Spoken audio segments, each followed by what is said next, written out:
Welcome to Suman TV. నేను మీ Naveen.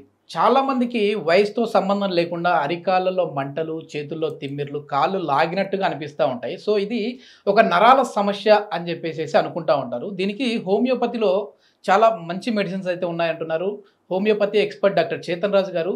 So ఈ video చూసి ఈ సమస్యతో సార్ని కన్సల్ట్ అయ్యారంటే కన్సల్టేషన్ ఫీ లేకుండానే ట్రీట్ చేసే విధంగా ఉంటుందని చెప్పేసి మన సుమన్ టీవీ ప్రేక్షకుల కోసం సార్ చెప్తున్నారు. సో ఒకసారి దీనికి సంబంధించి ట్రీట్మెంట్ ఎట్లా ఉంటుందని అయితే అడుగుదాం. హాయ్ సార్, నమస్తే అండి. నమస్తే సార్. సార్ నిజంగా మంచి ఆలోచన. ఏంటంటే సుమన్ టీవీ త్రూ నుంచి వచ్చిన వాళ్ళకైతే కన్సల్టేషన్ లేదు అనడం, సో మాకు కూడా హ్యాపీ థింగ్ అది, మా సబ్స్క్రైబర్స్కి కూడా. అసలు ఈ నరాల బలహీనత అనేది ఎందుకు వస్తూ ఉంది? అరికాలలో చేతుల్లో మంటలు ఎందుకు వస్తూ ఉంటాయి సార్? అరికాల్లో మంటలు, చేతుల్లో మంటలు మీరు అంటున్నారు కదా, కొందరికి స్పర్శ కూడా పోతుంది. మనిషి మన దగ్గర వచ్చింది, ఆయన చెప్పులు వేసుకొని నడుస్తుంటే ఒక్కొక్కసారి ఎప్పుడు చెప్పులు గాయమైపోతున్నాయి కూడా ఆయనకు అర్థమైతలేదు. అంటే స్లిప్ అయిపోతూ ఉంటుంది. అంటే ఇప్పుడు ఇట్లా చెప్పులు వేసుకొని నడుస్తాడు కదా మనిషి, ఈ చెప్పులు బయటికి వచ్చేసినాక ఆయన కాళ్ళు నెక్స్ట్ పడితే ఆయన చెప్పులు లేవని ఆయనకు తెలుస్తలేదు. ఓకే, సెన్సిటివిటీ పోతుంది, అంటే స్పర్శ తగ్గిపోతుంది. ఇది కాకుండా మళ్ళా లాగుతున్నాయి కాళ్ళు కొందరికి ఏమైతే తిమ్మిర్లు, దీంట్లో తిమ్మిర్లు, ఆ టో ఉంటారు కదా, టోది పెద్ద ఫింగర్ ఉంటది కదా, థమ్ ఫింగర్, దాంట్లో నొప్పులు, మంటలు. అయితే ఏంది అంటే అందరు ఏమనుకుంటారు, అరే ఎందుకు వస్తుందో ఏమో, నరాలు డెడ్ అయిపోయినాయి, చచ్చిపోయినాయి అనేసి అనుకుంటారు. షుగర్ వాది వల్ల రావచ్చు. ఇంతకుముందు నేను ఎక్స్ప్లెయిన్ చేసిన అరికాల్లో మంటలు ఉన్నాయి, అరికాల్లో తిమిర్లు ఉన్నాయి, కాళ్ళు లాగుతున్నాయి అంటే మన నడుము భాగంలో ఏమైనా డీజనరేషన్ అయింది. డీజనరేషన్ డిస్క్ డిజీజ్ అనేసి అంటారు, స్పాండిలోసిస్ అనేసి అంటారు, సియాటికా అనేసి అంటారు. దానివల్ల అవుతుంది. ఇప్పుడు చేతుల్లో కూడా అవుతుంది, కాళ్ళల్లో కూడా అవుతుంది, అంటే మెడలో కూడా ప్రాబ్లం ఉంది. ఇది కాకుండా ఇప్పుడు నేను మీకు ఒకటి చెప్తా. ఇప్పుడు నరాలు దెబ్బపడి మన దగ్గర ఒక పేషెంట్ని ఆదిలాబాద్ నుంచి తెచ్చిండ్రు. ఒక 3 ఏళ్ళు అవుతుంది తెచ్చి. ఆయన వస్తుంటే ఆయనకు సెరిబ్రల్ ఎటాక్సియా ఉంది. అంటే ఏంది అంటే ఏ టాక్సియా, టాక్సీ ఉంటది కదా, taxi, Uber taxi, Ola taxi అంటే ఏంది, ఏది జరుగుతుంది దాన్ని టాక్సీ అంటారు. ఏ టాక్సియా అంటే జరగలేకపోతుండు, నో మూమెంట్, జరుగుడు లేదు. అంటే ఎవరైనా ఇద్దరు పట్టుకుంటే జర్ర జర్ర జర్ర జర్ర నడుస్తుంది.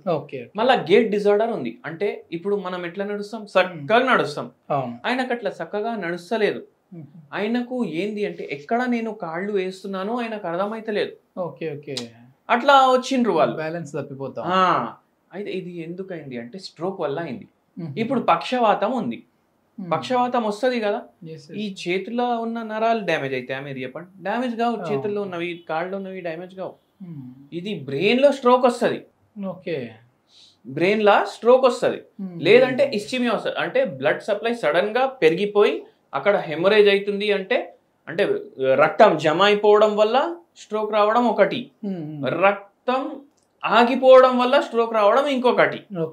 సో దానివల్ల ఏమవుతుంది, పక్షవాతం వస్తుంది. పక్షవాతం వచ్చుడు వల్ల ఈ పేషెంట్ కి స్ట్రోక్ వల్ల క్లాట్లు ఏవైతే ఉండే కదా అవి తగ్గిపోయినాయి. కానీ ఏంది, ఇంకా కాళ్ళు చేతులు సరిగా పనిచేస్తలేవు. ఇట్లాంటి కండిషన్ లో వచ్చిండ్రు మన దగ్గరికి. జర్ర జర్ర జరుగుతున్నాయి కానీ కాళ్ళల్లో స్పర్శ లేదు, కానీ తిమ్మిర్లు, చీమలు కరిచినట్టు అవుతుంది. కానీ ఇప్పుడు నడుస్తుండు, ఏమన్నా కంకరాలు కాళ్ళ కింద వస్తే ఆయనకు అనిపిస్తలేదు. అర్థమైంది కదా మీకు? అయితే ఇక్కడ నేను ఎట్లా సింపుల్ లాంగ్వేజ్ లో మీకు ఎక్స్ప్లెయిన్ చేస్తాను. ఫోన్ కి చార్జర్ ఉంటుందా? చార్జర్ కి ఏమేమి ఉంటాయి, వైర్ ఉంటుంది, అడాప్టర్ ఉంటుంది. వైర్ నరం అనుకోండి, మీరు దాన్ని కట్ చేసిండ్రు అనుకోండి, ఇప్పుడు మీ ఫోన్ ఛార్జ్ అవుతుందా? కాదు. కానీ ఇది కట్ చేయలేదు మీరు. కానీ ఏంది, చార్జర్ అడాప్టర్ లోపట ట్రాన్స్ఫార్మర్ ఉంటుంది. ట్రాన్స్ఫార్మర్ ఖరాబ్ అయింది అంటే దాంట్లోకి వెళ్ళి ఈ ఛార్జింగ్ వైర్ల కరెంట్ పాస్ అవుతుందా? కాదు. అప్పుడు ఛార్జింగ్ ఎక్కుతుందా? ఎక్కదు. అట్లనే ఇప్పుడు మీరు మెట్లు ఎక్కాలనుకుంటారు, ఎక్కుతారా? లేదు. ఎందుకంటే ట్రాన్స్ఫార్మర్ ఖరాబ్ అయింది కదా. ఏదైనా సెంట్రల్ నర్వస్ సిస్టమ్ నుంచి మీకు ఇంపల్స్ వస్తలేదు. అందుకే ఆ పేషెంట్ కి అట్లా అయింది. ఇప్పుడు ఏంది, వస్తే వస్తుంది, లేకపోతే లేదు అనేసి చెప్పేసిండ్రు వాళ్ళకు. మనం చెప్పినాము పక్షవాతం వచ్చింది ఇంతకు ముందు, ఇప్పుడు క్లాట్లు కూడా తగ్గినాయి. మనం ఇప్పటి నుంచి మందులు వాడుడు స్టార్ట్ చేస్తే దేవుడు మీకు ఆశీర్వాదిస్తే మంచిగా అవుతుంది. మీరు దేవుడి పైన నమ్మకం ఉంచుకోండి. Okay okay. అయితే ఏంది అంటే మనం మందులు ఇవ్వడం స్టార్ట్ చేసినాం. మిరాకలే చెప్తా నేను, ఎందుకంటే నాకు కూడా తెలియదు అంతా మంచిగా తగ్గుతుంది అనేసి. ఆల్మోస్ట్ ఏం డిఫరెన్స్ లేనట్టే ఇప్పుడు పేషెంట్ నడుచుకుంటున్నారు, మంచిగా నడుస్తూ ఉన్నాడు, ఆ స్పర్శ వచ్చేసింది. మళ్ళా ఏంటంటే మెయిన్ మీకు ఒకటి చెప్తా, ఇప్పుడు అందరు చెప్తారు కదా సిగరెట్లు కాల్చుడు అంటే అందరు ఏమనుకుంటారు 30 ఏండ్లు 40 ఏండ్లు ఉన్నప్పుడు సిగరెట్లు తాగుదాం, మనం ఆల్కహాల్ తీసుకుందాం అనేసి అంటారు. కానీ ఆ ఎంజాయ్మెంట్ కోసం కొందరికి అది ఎడిక్షన్ లాగా మారిపోతుంది.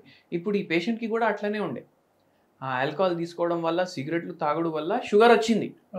షుగర్ని కంట్రోల్ చేసుకోలేదు, అది ఏమైంది స్ట్రోక్ లాగా దెబ్బ తిన్నది బాడీ. ఇవన్నీ కలిసి వచ్చినాయి.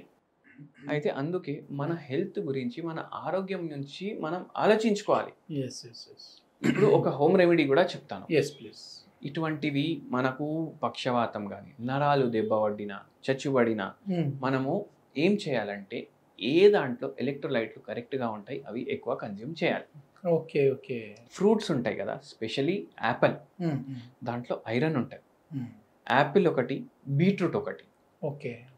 ఇవి రెండు, ఇవి కాకుండా మళ్ళీ క్యారెట్ ఒకటి, ఏబిసి అంటారు దీన్ని. ఓకే. ఏమంటారు? ABC. Apple, beetroot, carrot. Okay. చాలా మంది ఏం చేస్తారు, దీన్ని జ్యూస్ తీసి తాగుతారు, దాన్ని ఏబిసి జ్యూస్ అంటారు. Okay okay. ఏబిసి మీరు డైలీ గ్రైండ్ చేసుకోండి.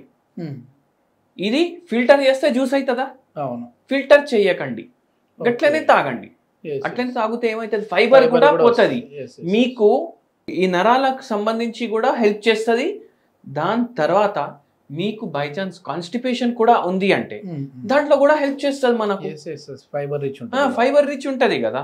ఇప్పుడు కాన్స్టిపేషన్ రావడానికి కారణం ఏముంది, మనం బర్గర్లు తింటాం, దాంట్లో మైదా పిండి నింపి ఉంటుంది, మళ్ళా ప్యాటీ ఉంటుంది, అది ఏమో చికెన్ ముక్క ఉంటుంది, లేకపోతే మటన్ ముక్క ఉంటుంది, దాంట్లో ఫైబర్ ఉండదు. అట్లనే తింటాం, డైలీ మలబద్ధకంతో పరేషాన్ అయ్యి గంటలు గంటలు కూర్చుంటాం. అది కూడా తగ్గుతుంది, మనకు జర నరాలు కూడా మంచిగా అవ్వడానికి పనిచేస్తుంది.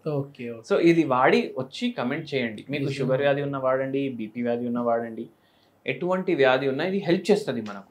Okay okay. దీంతో పాటుగా మళ్ళీ హోమియోపతి మెడిసిన్ అయితే కంపల్సరీ తీసేసి, హోమియోపతి మెడిసిన్ వాడడం వల్ల పక్షవాతం లాంటి రోగాలు కూడా తగ్గుతాయి.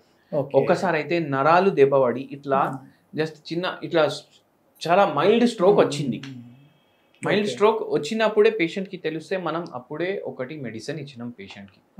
నేనేం చెప్తానంటే అందరు ఇది హోమియోపతిలో ఇంత మిరకల్ కూడా అవుతుంది అనేసి ఒక్కొక్కరు మన క్లినిక్కి వచ్చిండ్రు, మనకు స్ట్రోక్ లాంటి సిమ్టమ్లు కనిపించినాయి, జర ఇట్లా తేడా అయిపోయింది చెయ్యి, మనం మెడిసిన్ ఇవ్వంగానే గంట సేపులో మళ్ళా చెయ్యి పనిచేసుడు స్టార్ట్ అయిపోయింది. ఆ లోపు వాళ్ళు హాస్పిటల్కి వెళ్ళిండ్రు, అక్కడ కూడా చెకప్ చేయించుకుంటే వాళ్ళకు తెలిసింది చిన్న చిన్న క్లాట్ ఉంది అనేసి. అయితే అది కూడా బెటర్ అవుతుంది హోమియోపతి తోటి. మొత్తానికి చాలా మందికి ఉన్న అపోహ ఏంటంటే హోమియోపతి మెడిసిన్స్ అనేవి చాలా దీర్ఘకాలికంగా వాడితేనే రిజల్ట్స్ ఉంటాయని చెప్పేసి అంటుంటారు, కానీ అట్లా ఏం కాదు. సో హోమియోపతిలో కూడా చాలా మెరాకిల్స్ చేయొచ్చు. 1 అవర్లోనే మనం రిజల్ట్స్ కనపడ్డాయి, అంటే స్టార్టింగ్ స్టేజ్లో వచ్చినప్పుడు 1 అవర్లోనే రిజల్ట్స్ కనపడ్డాయి అంటున్నారు. సో ఏదైనా ఈ పెరాలసిస్ కావచ్చు, లేదంటే నర్వ్కి సంబంధించిన డిసీజ్ కానీ ఉన్నాయి అంటే హోమియోపతిలో ది బెస్ట్ మెడిసిన్స్ ఉన్నాయంటున్నారు celebrity homeopathy expert doctor Chetan Raju గారు. సో ఈ సమస్యతో ఎవరైనా బాధపడతామంటే కింద ఇస్తున్న కాంటాక్ట్ నెంబర్ ద్వారా మీరు సార్ని కన్సల్ట్ అవ్వచ్చు. మన సుమన్ టీవీ త్రూ నుంచి ఈ వీడియో చూసి వెళ్ళిన వరకు అయితే consultation free. Thank you sir.